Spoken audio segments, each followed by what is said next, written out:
Hello, hello, hello. Welcome, welcome, welcome. Come in, come in, come in. This is Tamika's Den. I'm Tamika. Get on in here, y'all. Get on in here. Kick off your shoes and relax your feet. You are now in the den. So, guys, this is my review recap. Tyler Perry Sistas, Relentless Pursuit, Season 6, Episode 16.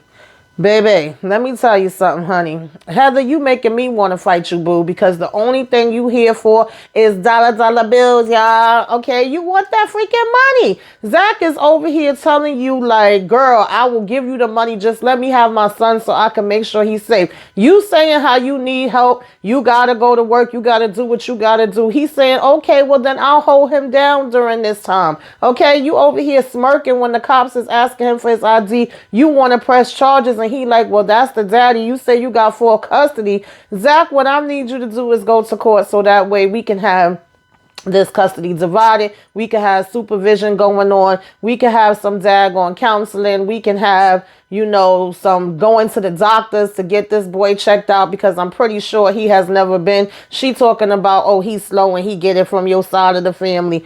Girl, bye, okay? I was so freaking annoyed with this daggone scene. I cannot tell y'all. All right, the boy got bruises. He's still over here in diapers. And obviously, yes, you may be doing the best that you can do, Heather, but your best ain't good enough, girl, okay? Meanwhile, over on the other side of town, we got Maurice and Sabrina calling and they get driving and they get a call from the DA saying he needs to see them. Of course, he's just trying to let them know that them charges been dropped, but we gonna have them going through the motions and, being scared and just all over the daggone place because they don't know what's going on next, right? Karen pulling up baby to the shop to see what's going down. We got asbestos. We got a whole bunch of things that's messed up that need to be fixed. We don't know how long it's going to take, how much money it's going to take. And we got Jason Weaver in the building, okay? Put some respect on his name. I said, okay, Mr. Weaver, I see you. He the contractor coming out letting her know what they got to do, right? And then we get on over here and we got Zach coming to Fatima. Fatima frustrated and aggravated and agitated at the fact that he ends up coming without Michael and Heather done got to take him away from him and, came there with the cops. And we saying how, sometimes people make the thug want to come up out of you, right? And we also got Hayden wide open, child. Hayden tried to be smart. He tried to say, look, we trying to make a compromise. I need you to at least sign this post up. I'm so happy to see you. I want to see you. I want to be with you. I love you. Tamara said, I ain't signing shit. Now, okay, you going to do what I want you to do when I want you to do it. If you want to be with me, it's going to be all in or all out and make up your mind. And Hayden fell for the okie doke, okay? So we going to see where that's going to go. Anyway, y'all, let's go ahead and get into this episode. Break it on down, take it from the top. You know how we do. So y'all, wasn't much with this episode really. We can get straight to the point of it all, okay? Of course, we picked up right where we left off. Cops rolling up with Heather. She talking about there he is, arrest him, grabbing Michael out of his hands or whatever. And he's just letting them know, like, no, you had him over there messed up. Yeah, that's why I went and took him. I am his father. And so she talking about you don't have no right. And he was like, yes, I do have a right. He over here, being left with abusers. And she keep claiming that he's not no abuser. And he's like, so what's going on? Because this thing get on his back, what I'm saying, from nothing. Either it's you that's abusing or it's him. I mean, he didn't say that, but I'm saying that because what is really going on? This boy back is all freaking marked up or whatever the case may be, right? And he was telling him, don't snatch him like that. And he's just basically like, this is my son. So the cop is like, wait, hold up. This is his baby too. He's the father. And it's like, yes, I am. So he asked Zach for his ID or whatever. And he like, really? And what if I say no? He was like, sir, can you please just give it to me? She's sitting here cheesing like a Chester cat thinking she got one up on Zach because he asking for his ID. And when the cop walks away or whatever, because he was like, nah, y'all got to settle this in court if this is the father. It's not no thing of you just pressing charges on him. He have the right to go and get the child too. But it's like, who has custody of him? She says she do. So Zach is like, that's my whole thing. I didn't go over there and take him for any, reason or whatever. What did you expect me to do? And of course, she wants to start saying, well, she been working. So he's like, well, then leave him with me. Just leave him with me. No, I'm not leaving my baby with you. I'm not going to leave my baby. And by the way, I need my money. And he's like, yo, you going to get your money. You know what I'm saying? And she was like, well, why would you give me money if I don't have him and you take him or whatever. And he was like, to make your ass happy and so that I can be there and take care of my damn child. Oh no, I don't believe you for 1 minute. You lying. She want to tell him about how the other strippers down at the place done told her she not getting enough money, that she could be getting more. And also that, basically she could be, you know, coming off with more bread, that he been cheating her out of the money so far, whatever the case may be. And one of them is supposedly a damn lawyer. He said, yeah, y'all always claim to have, these different jobs. And so she's over here talking about how she could get a bigger bag. And I'm like, girl, bye. Like, yeah, that's what it's all about for you, is the damn money. You're not really caring about your child. You caring about making some extra bread at the end of the day. If he's telling you that he's willing to help you and willing to step up and have, the child be with him while you working, what's the problem? Why wouldn't you want to leave him with him, And so he keeps saying, what's wrong with you? And he was like, you acting like you love him, but you really don't. She talking about, I do love him. He's my son. Well, then show it, because so far you ain't showing us a damn thing. Zach is telling her, if you love him, then how are you letting people treat him like this? She talking about he ain't being treated, badly. Then when he said he's still in diapers and he's 3 years old, she gonna talk about some shit. He's slow. He must get that from your side of the damn family. I said, girl, you slow if you think that this situation is okay. Right? So Zach is like, yeah, whatever. At this point, that's when she started bringing up the money and all of that. And he still was like, yo, let him stay with me and I'll give you the damn money. Like, if it's really all about money for you, you can have money and I can have my son and take care of him, or at least let me help you so that it's not all falling on you. And my child ain't got to be out here sitting, putting damn, crumbs up inside of his freaking pocket. She talking about some, she don't trust him. And Zach was like, okay, then we could do this the hard way. He's like, but what do you, she said, what you gonna do? Send that B after me? He's like, nah, I'm gonna take your ass to court. She's saying that she ain't scared of no court. She don't care about no court. Then good, girl. I'm glad you're not scared. Let's take it to the court. Let's take pictures of his back and get some freaking recordings, and we will see what the daggone judge have to say. If I was Zach, that's what I would do. If we can't sit down and come to some type of agreement as the adults, sometimes, unfortunately, we got to take it to the court. It would be nice if they both could sit down and just work it amongst each other. She's saying don't judge her or whatever, right? But it's like, how I'm not going to judge you when I'm coming and I'm seeing all of this. And it's so funny that you was able to find Zach's address when you knew that he had this daggone money, and all of a sudden want to, introduce him to this child that's been around for 3 years. What happened the other 3 years, So the cop come back and, she's leaving or whatever and all cursing in front of Michael, when he's saying don't curse, and she just cursing even louder. And the cop apologizes to him and was like, you're going to have to take her to court. He was like, so I'm just supposed to sit there and watch this and then deal with it in the court. And the cop is like, again, I'm sorry, sir, but that's basically how, it works. You're going to have to go to court. And he's like, this is messed up. What am I supposed to do? That's my son. Go to court. If this is not something that y'all can come to some type of agreement with to do what's in the best interest, then this is what you're going to have to do. Zach is basically like, this process is going to take too long. So he was like, and if I go back and go back and get my son, then you're going to arrest me. And he's like, I'm sorry, sir. And he was like, wow, this is so full of shit. I can't even. So, he basically leaves to go to Fatima's job, and the court, the cop go ahead about his business. And I actually like that we touching on this and seeing Zach actually handling business with this. I would like to see how it's all going to play out. I remember that I wanted more of this inside of Zatima when we was there than dealing with like the messy friends. I was like wishing that we would have touched more into this whole situation with Michael. So we're going to see where this goes, right? Obviously, it is going to have to go to court, because I doubt very much that Heather's going to want to sit down and have, this one-on-one compromise adult conversation with him, unless she just has something that changes, her feelings overnight. So over at Hayden, Tamara finally show up, and he's saying how excited and happy he is to see her. And she's like, really? And he's like, yes, I've been wanting you to come in or whatever, right?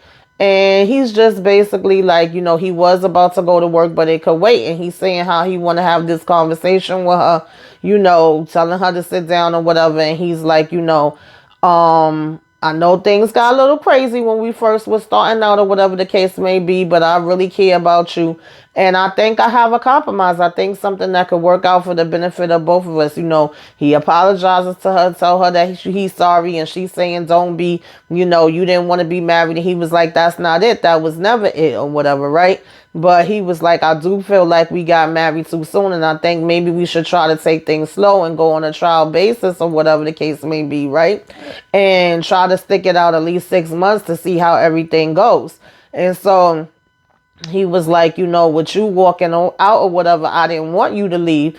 I just wanted us to be able to come to some type of middle ground. And she's like, well, you can't have it both ways. And he was like, I know, I understand that. He was like, I actually been thinking about that, and I think I got something that might be able to work out for us. So when he's saying that he want to try this for 6 months and see where it goes, she's over here smiling, but at the same time talking about, you don't seem too excited. And he's like, yeah, I am excited. I just think if we took the 6 months, then we really could see what was what, and we would know whether we are all in or not. And she's like, are you sure? And he said, yeah, he is. So she, little chuckling, little smiling, little cheesing, little blushing at him saying that or whatever, right? But he said he did want something in return, and she was like, I'll do anything that you want. He like, oh yeah, he like, okay. So he go ahead and pull the the post up, I should say, out of his briefcase, and she like, what is this? Oh, I want you to sign a postnup. And he was like, it's basically the opposite of, a prenup. A prenup you normally get before marriage.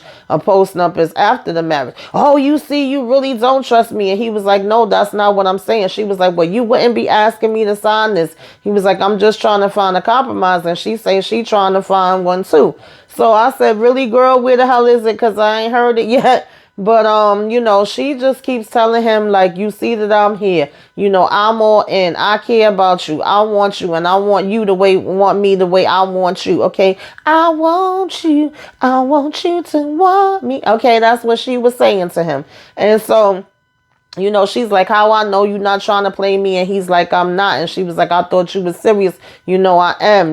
When you married me, I thought we was all in and you was going to be my guy. Why can't we just do things the way that we're doing things and not the way that our parents did them or whatever, right?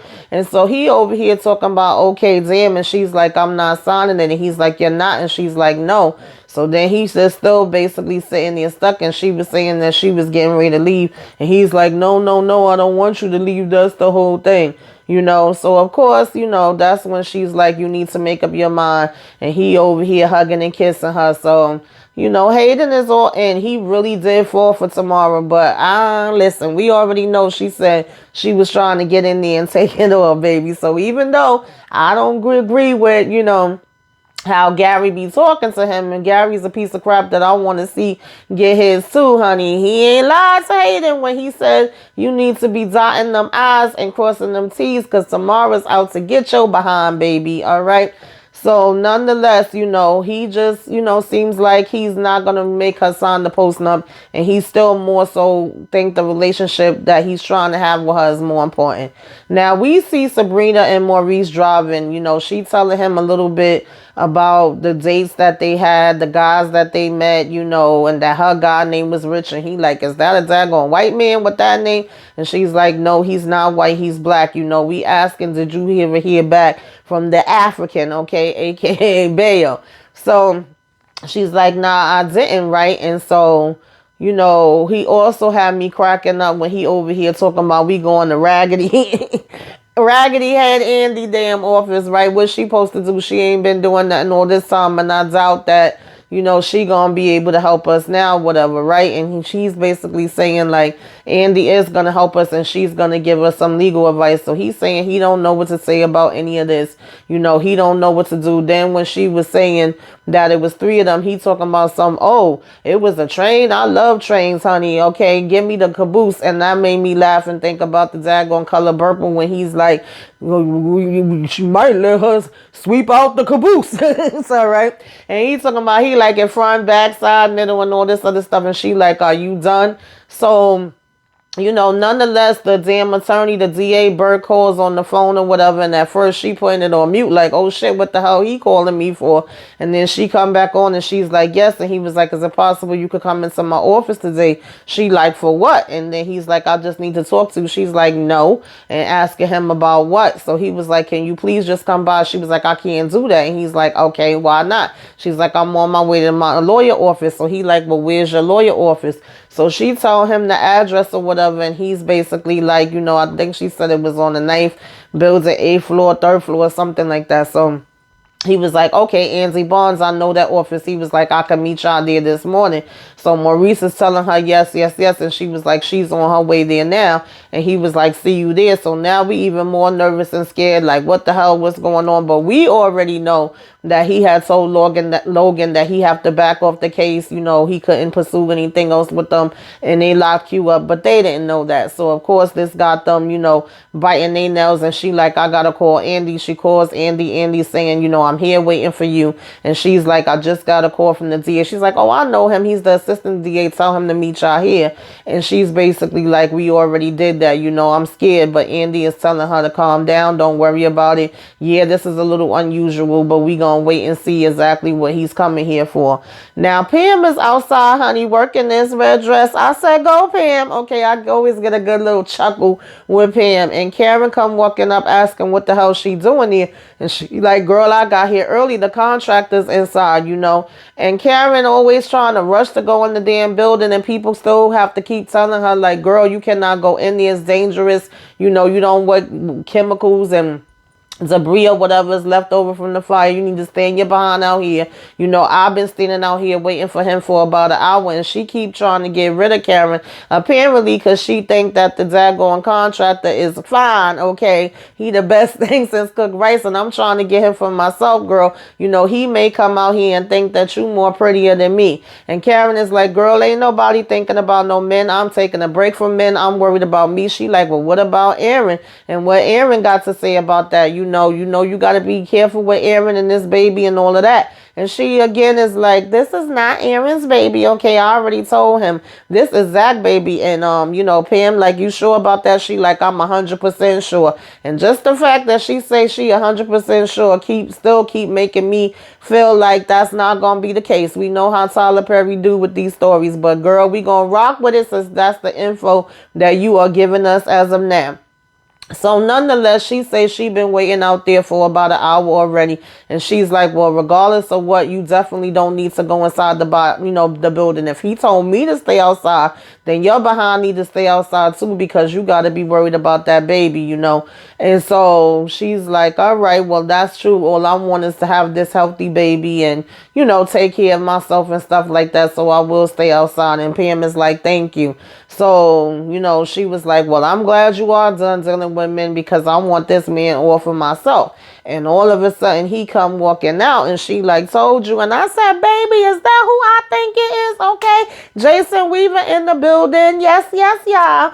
So he come out taking on his mask, and he's just like, yeah, it's not that bad. But I said, well, damn, what is your definition of not that bad? Because he proceeded to tell us, like, everything got asbestos, child. It's all messed up. We don't know how long it's going to take. When you dealing with the city, things could go slow. And you could forget about all your utensils, all your daggone accessories, all your equipment. She said, all the equipment? Yeah, all the equipment is gone, girl. You're going to need everything new of that. Okay, but most of the stuff is just like, the exterior decorations or whatever, because he come out saying how he doing, letting them know that he's Brian, introducing himself to Karen, saying that they spoke over the phone.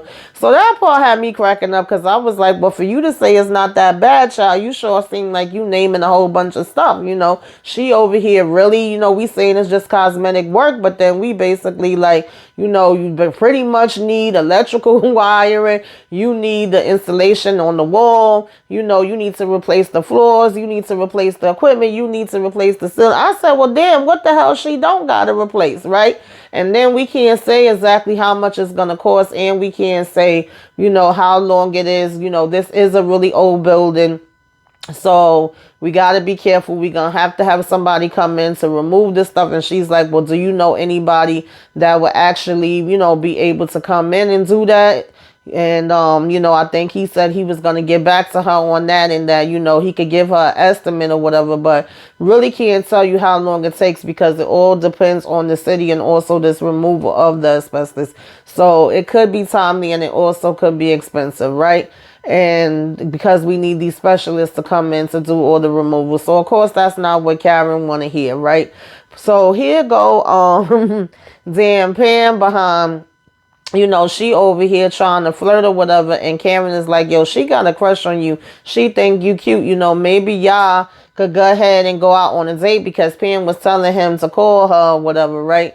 And he like, well, I don't know. That may be a problem for my wife and 7 kids. And she like, 7 kids? He was like, yeah, we had actually adopted 2 sets of twins and then adopted, the sister. She like, oh, hell to the no. Okay, you could keep that. That's a no for me, dog. And she was like, you have fun with that. Enjoy it. And he was like, yeah, I will. Y'all go ahead and have a nice damn day. So then when he's walking away, of course, Karen got to keep telling her, like, Pam, stop, shut the hell up or whatever, right?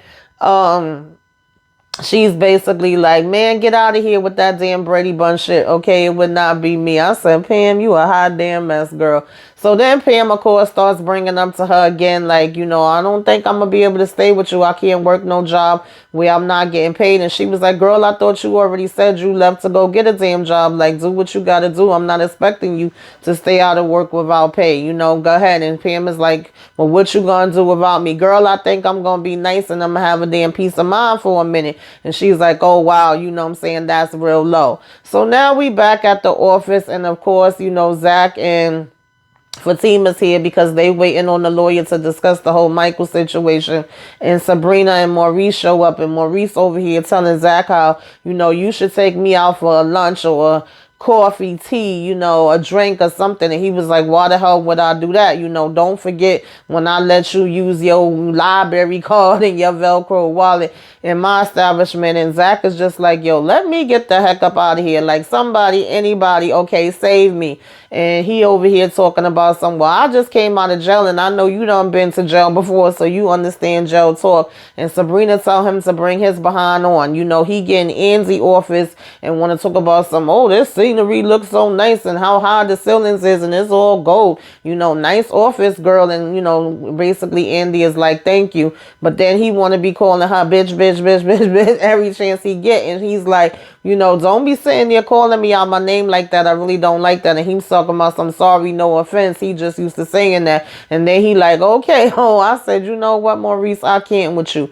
Down the hall in Fatima office, she's pissed off at hearing the update from Zach and how everything went. Like, this is unbelievable. And she's basically like, see, this is why sometimes we can't do things the legal way or whatever. Sometimes you got to get a little hood. And he's basically like, see, how the hell did we get here? How was the tables flipped? Like, I was the one that used to fly off the handle and be, ready to jump and do different stuff. And you would be like, Zach, calm down. You can't do that. And now it's you. And she's like, you right. He said, but I like the versatility, okay, that you be giving. And she said, yeah, sure do be giving versatility. So he like, yeah, speaking of that, is this what you be doing at work? Because I'm trying to understand why you be coming home so damn tired. And it look like you ain't really doing nothing. What you be getting cramps in your fingers. Okay, you get a little carpal syndrome. I said, no, he didn't. The disrespect.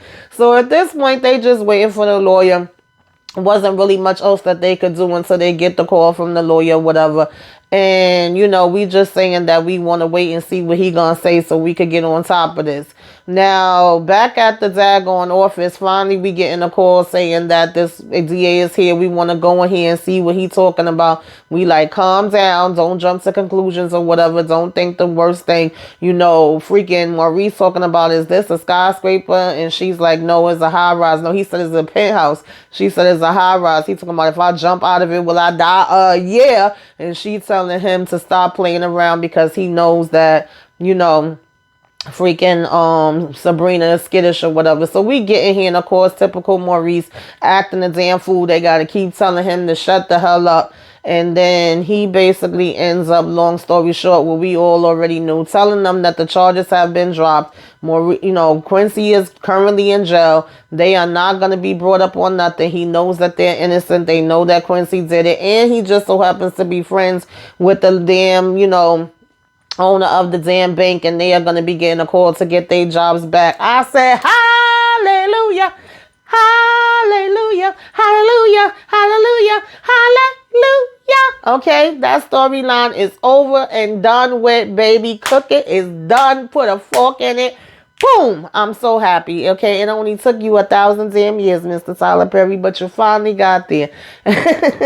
And then we basically, had Danny show up to work early, and Tony done showed up to work early too, and we saying how we looking forward tonight and how we had such a good time last night. She talking about, well, you extra early. You usually don't come this early, and whoop-de-whoop-de-whoop, child. I said, whatever. I'm so disappointed, but that's what it is. That's where they taking it. But y'all tell me what y'all thought about this episode. Put it in the comments. Let's discuss it down there. Anything I left out, let's talk about it down there. Give me a wave. Let me know you came by. Put some flames up in the sky. Like, comment, share, subscribe if you were so inclined. Till next time, y'all. Toodles.